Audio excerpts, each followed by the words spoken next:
Welcome to study zone PC की तरफ से सभी साथियों को प्रेम कुमार का अभिवादन और नमस्कार दोस्तों। आज मैं 24 दिसंबर 2021 डेली करंट अफेयर लेकर उपस्थित हूं। दोस्तों 24 दिसंबर से जितने महत्वपूर्ण क्वेश्चन बन सकते हैं उन सभी क्वेश्चनों को मैंने लिया है जो कि परीक्षा की दृष्टि से अति महत्वपूर्ण है। सबसे पहले सबसे तेज जानकारी, विस्तृत जानकारी, नए प्रश्न देखने के लिए आप ये स्टडी जोन पीसी को फॉलो करो और सबसे पहला नोटिफिकेशन प्राप्त करने के लिए सब्सक्राइब करो। सब्सक्राइब का बटन रेड बटन है, रेड बटन पर क्लिक करो जिससे मेरे आने वाले वीडियो का नोटिफिकेशन मिल सके। फर्स्ट क्वेश्चन, प्रधानमंत्री सिंचाई योजना पीकेएसवाई के लिए दिनांक 22 दिसंबर को केंद्र सरकार ने कितनी करोड़ रुपए की मंजूरी दे दी है? दोस्तों निम्न ऑप्शनों में ऑप्शन बी 93,068 करोड़। केंद्र सरकार ने बुधवार को 2021-26 के लिए प्रधानमंत्री कृषि सिंचाई योजना पीकेएसवाई को 93,068 करोड़ रुपए की मंजूरी दी। इसके साथ ही त्वरित सिंचाई लाभ कार्यक्रम हर खेत को पानी और भूमि जल सहित अन्य विकास कार्यक्रमों को 2021-26 में जारी रखने की मंजूरी दी है। प्रधानमंत्री नरेंद्र मोदी की अध्यक्षता में आर्थिक मामलों की मंत्रिमंडल समिति सीसीईए ने राज्यों के लिए 37,454 करोड़ की केंद्रीय सहायता तथा पीएमकेएसवाई 2016-21 के दौरान सिंचाई विकास के लिए भारत सरकार द्वारा दिए गए ऋण को चुकाने के मद में 20,434.56 करोड़ रुपए मंजूर किए हैं।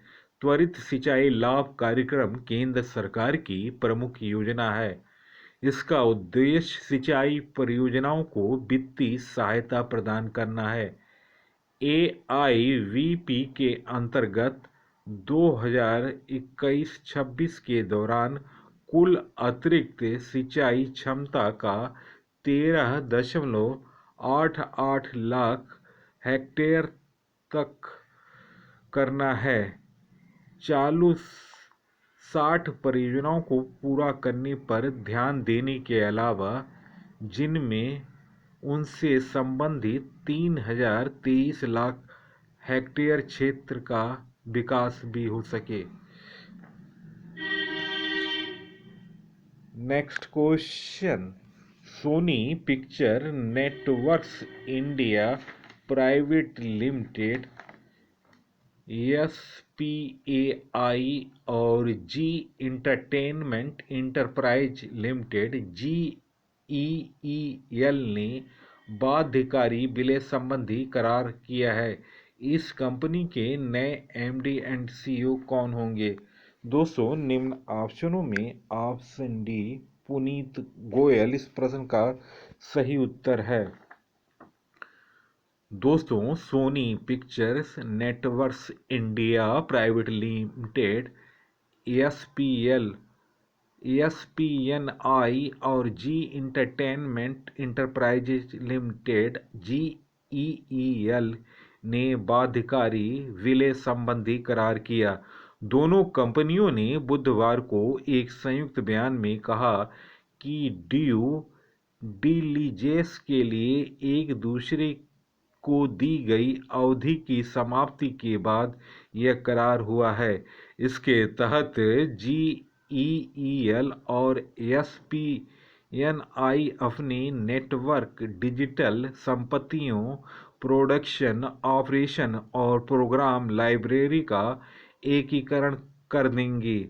जीईएल के सीईओ पुनीत गोयल इस नई कंपनी के एमडी एंड सीईओ होंगे। इस वर्ष सितंबर में जब इस सौदे की घोषणा हुई तो दोनों कंपनियों ने कहा था कि सोनी 157.5 करोड़ डॉलर वर्तमान भाव पर 11,812 करोड़ रुपए का निवेश करेगी। इस निवेश के साथ उसे विलय के बाद कंपनी में 52.93% और जीईएल को 47.07% हिस्सेदारी मिलेगी। इस विलय का उद्देश्य नई कंपनी को सभी प्लेटफॉर्म पर नए कंटेंट विकसित करने, डिजिटल इकोसिस्टम में तेजी से कदम बढ़ाने, खेल के उभरते क्षेत्रों में प्रसारण के अधिकार खरीदने और विकास की अन्य संभावनाओं की तलाश के योग बनाना है। दोस्तों, संयुक्त उपक्रम में 50.86% हिस्सेदारी सोनी पिक्चर्स लिमिटेड में है। 3.99% हिस्सेदारी मिलेगी जी इंटरटेनमेंट के प्रमोटर्स को। 45.15% की हिस्सेदारी होगी जी इंटरटेनमेंट के अन्य शेयर धारकों को। नेक्स्ट क्वेश्चन, यूनिकॉर्न की संख्या के मामले में भारत ने किस देश को पीछे छोड़कर तीसरा स्थान प्राप्त किया? दोस्तों, निम्न ऑप्शनों में ऑप्शन बी ब्रिटेन इस प्रश्न का सही उत्तर है। भारत ने 54 यूनिकॉर्न के साथ ब्रिटेन को पछाड़ा। यूनिकॉर्न की संख्या के मामले में भारत ने ब्रिटेन को पीछे छोड़कर तीसरा स्थान हासिल कर लिया। हुरन रिसर्च इंस्टीट्यूट के आंकड़ों के अनुसार एक वर्ष के दौरान भारत में 33 यूनिकॉर्न अस्तित्व में आए। इसके साथ ही भारत ने यूनिकॉर्न की कुल संख्या 54 पर पहुंच गई, जो पिछले वर्ष दुनिया भर में भारत चौथे स्थान पर था। यूनिकॉर्न ऐसी स्टार्टअप कंपनियों को कहा जाता है जिनका मूल्यांकन 1 अरब डॉलर के पार पहुंच जाता है।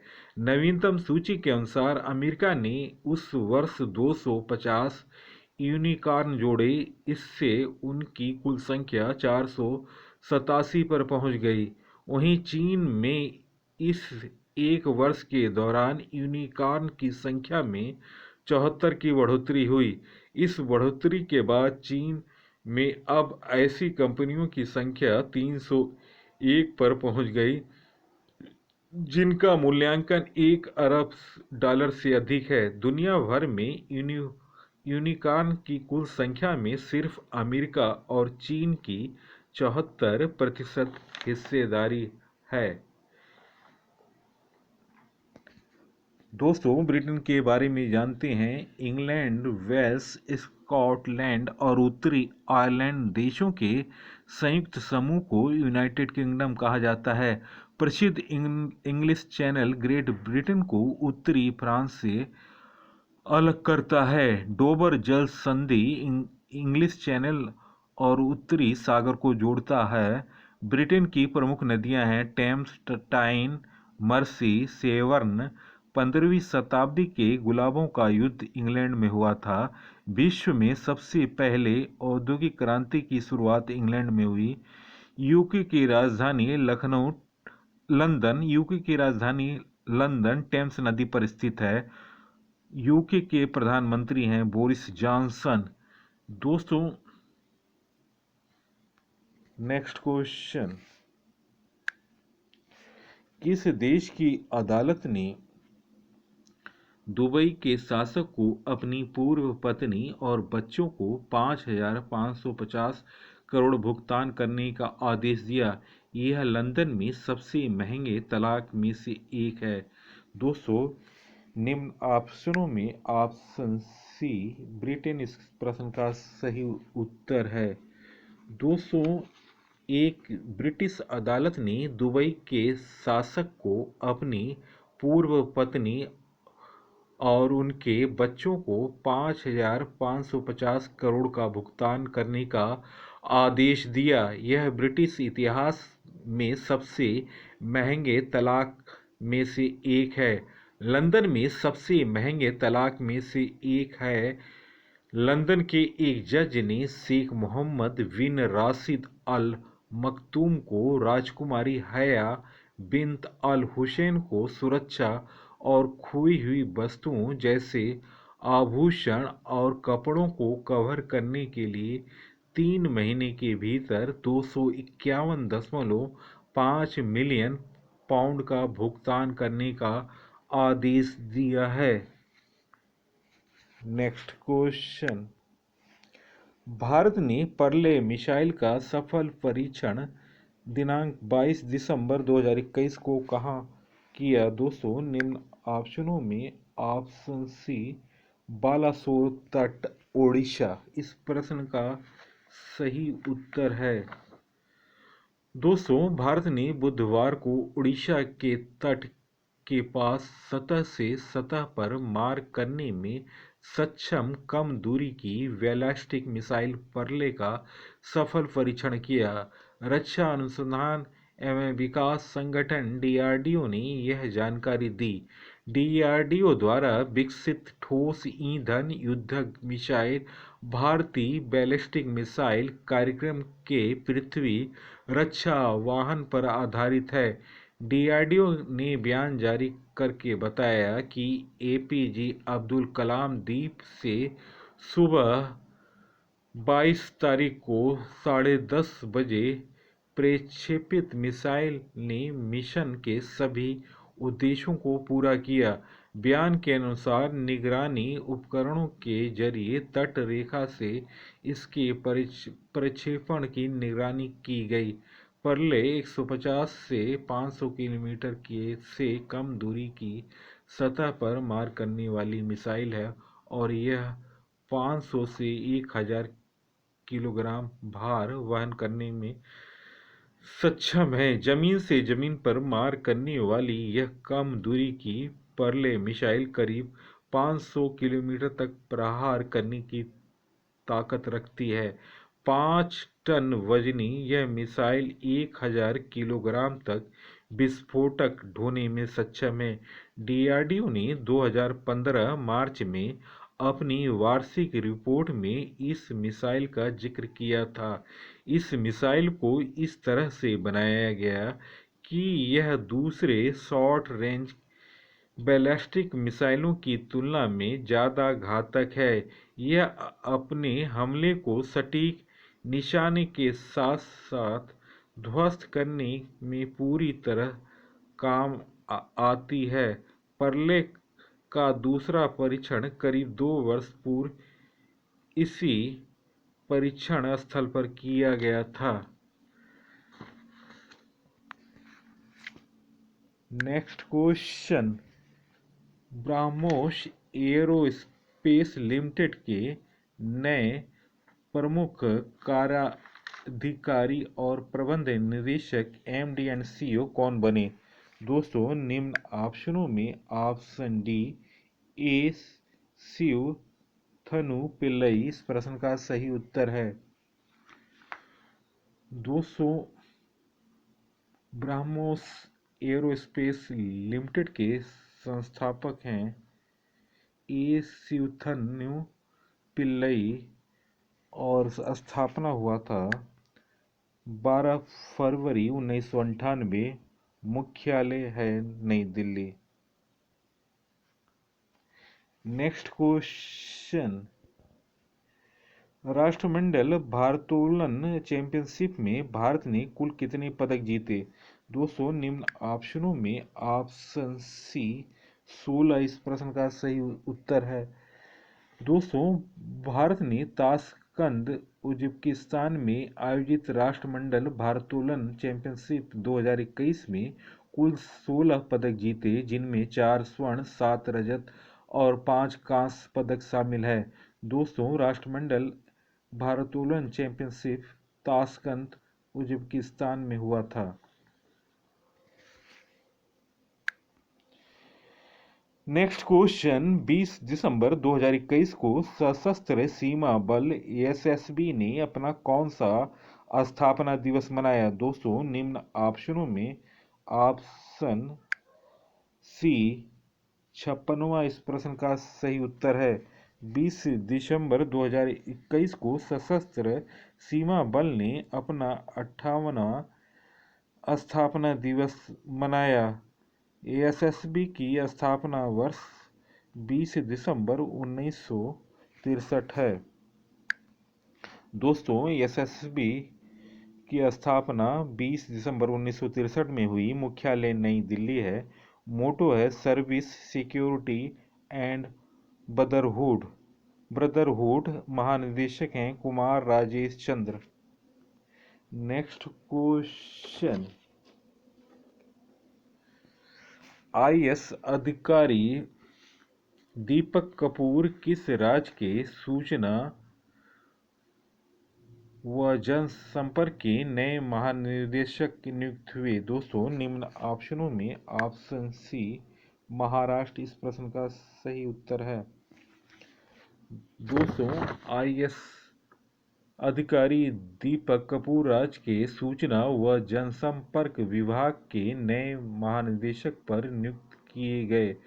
कपूर वर्तमान में महाराष्ट्र एयरपोर्ट डेवलपमेंट कंपनी के उपाध्यक्ष और प्रबंध निदेशक हैं और उन्हें महानिदेशक और सचिव सूचना और जनसंपर्क का अतिरिक्त प्रभार दिया गया। अपना पदभार ग्रहण करते समय उन्होंने कहा, आज के दौर में प्रिंट और इलेक्ट्रॉनिक मीडिया के अलावा भी महत्वपूर्ण है। उन्होंने महानिदेशक सूचना एवं जनसंपर्क सचिव डॉक्टर दिलीप पंढरपेटरी से पदभार स्वीकार किया। नेक्स्ट क्वेश्चन, 2016 से 2020 के दौरान कितने लोगों को भारत की नागरिकता प्रदान की गई? दोस्तों, निम्न ऑप्शनों में ऑप्शन डी 4177।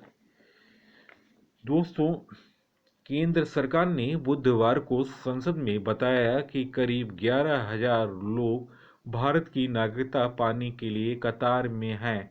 2016 से 2020 के दौरान कुल 4,177 लोगों को भारतीय नागरिकता प्रदान की गई, जबकि नागरिकता के लिए 10,635 आवेदन अभी लंबित हैं। केंद्रीय गृह राज्य मंत्री नित्यानंद राय ने राज्यसभा में वर्ष 2016 से 2020 के दौरान भारतीय नागरिकता प्रदान किए जाने वाले लोगों का ब्यौरा देते हुए कि वर्ष 2016 में 1106, 2017 में 817, 2018 में 628, 2019 में 987 और 2020 में 639 व्यक्तियों को भारतीय नागरिकता प्रदान की गई।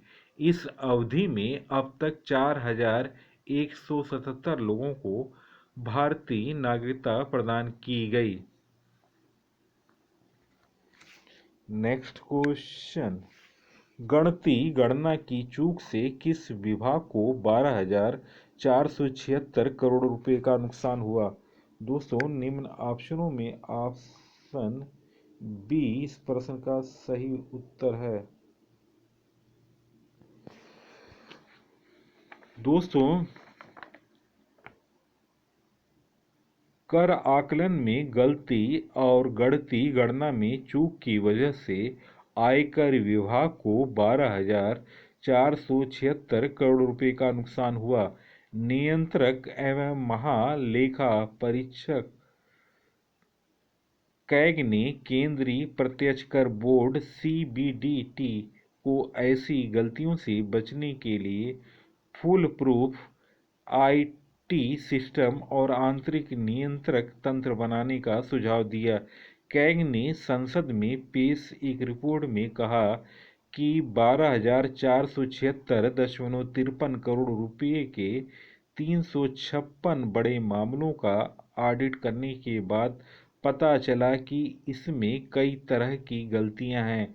सबसे ज़्यादा चूक गणना को लेकर हुई, जिसमें आय और कर लेवी का ब्याज, कारोबार या पूंजी का नुकसान, मूल्यह्रास, कर छूट व निर्यात में रियायत, कारोबारी खर्च के रूप में गलत अलाउंस, आय का सही आकलन करने जैसी त्रुटियां हैं। कैग ने बताया कि 356 बड़े मामलों में से अधिकतर में 38 तरह की सामान्य गलतियों की पहचान हुई, जिसमें 3,976.56 करोड़ के मामले शामिल थे।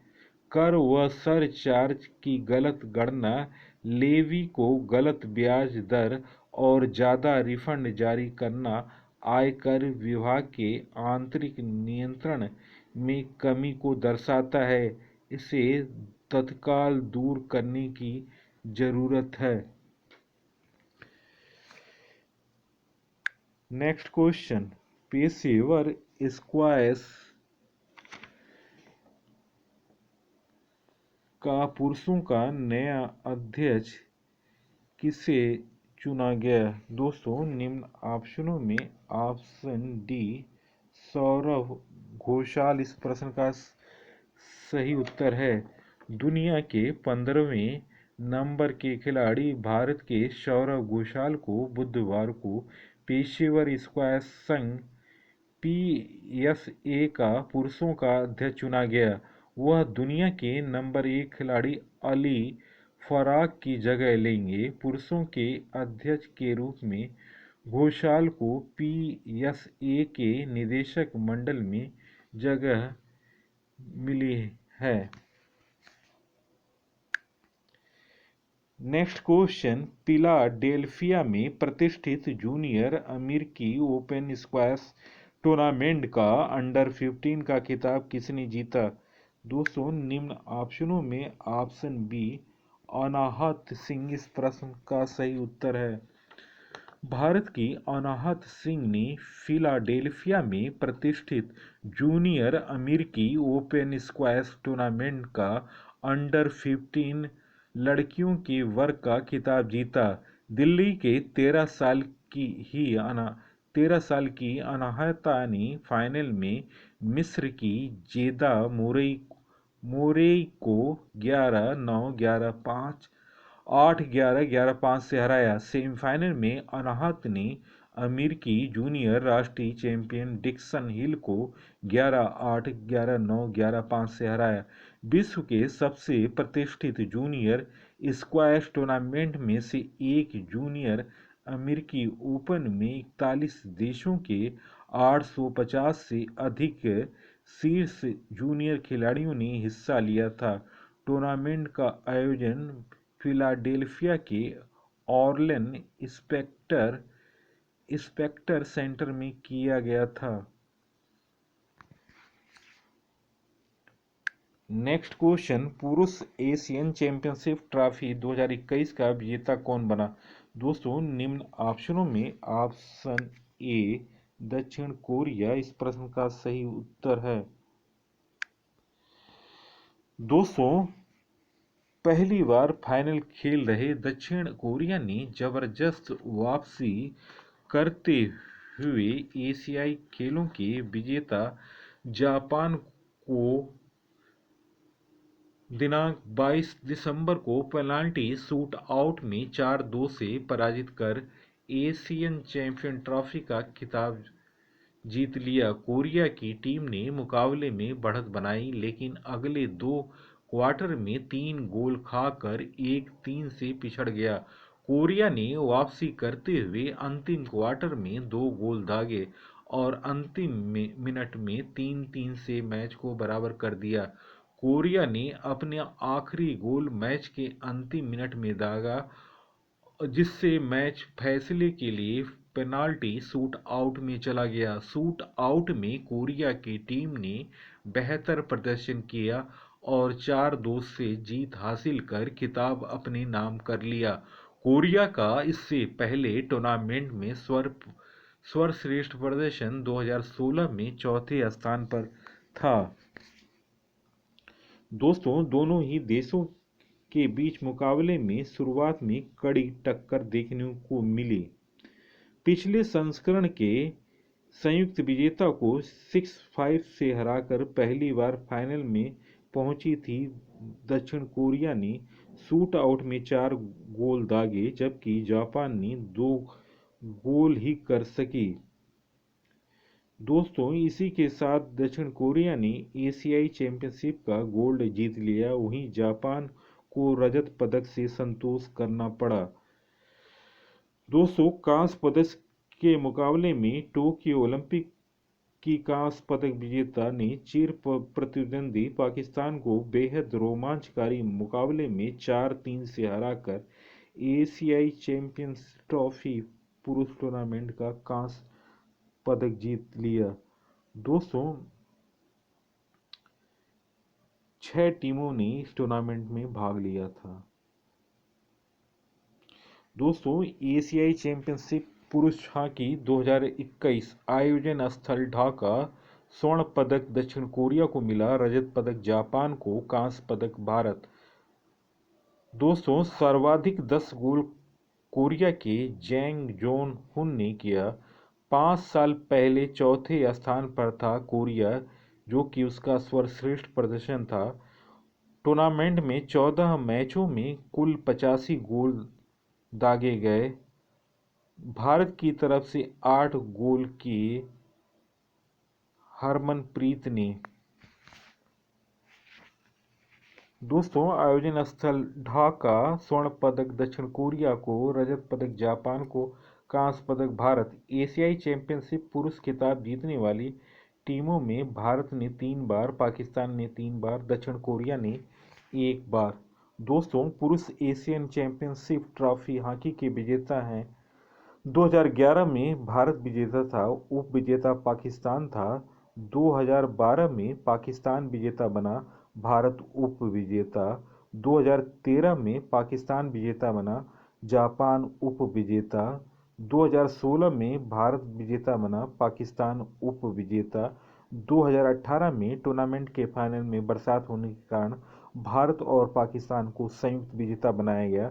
2021 में दक्षिण कोरिया विजेता बनी और जापान उप विजेता। दोस्तों, दक्षिण कोरिया का यह पहला ट्रॉफी था। भारत और पाकिस्तान ने इस एशियन चैंपियनशिप ट्रॉफी 3-3 बार जीती है। दोस्तों, मैंने एशियन चैंपियनशिप ट्रॉफी पर एक वीडियो भी बनाया है, जो मैं डिस्क्रिप्शन बॉक्स में आपको लिंक दे दूंगा। आप इसको अवश्य देखिएगा, क्योंकि इसमें भारत पाकिस्तान की जितनी मैचों हुए हैं उनके बारे में विस्तृत जानकारी है। दोस्तों, वीडियो देखने पर बहुत बहुत धन्यवाद। सबसे पहले सबसे तेज जानकारी के लिए स्टडी जोन पीसी को सब्सक्राइब करें। नमस्कार, धन्यवाद।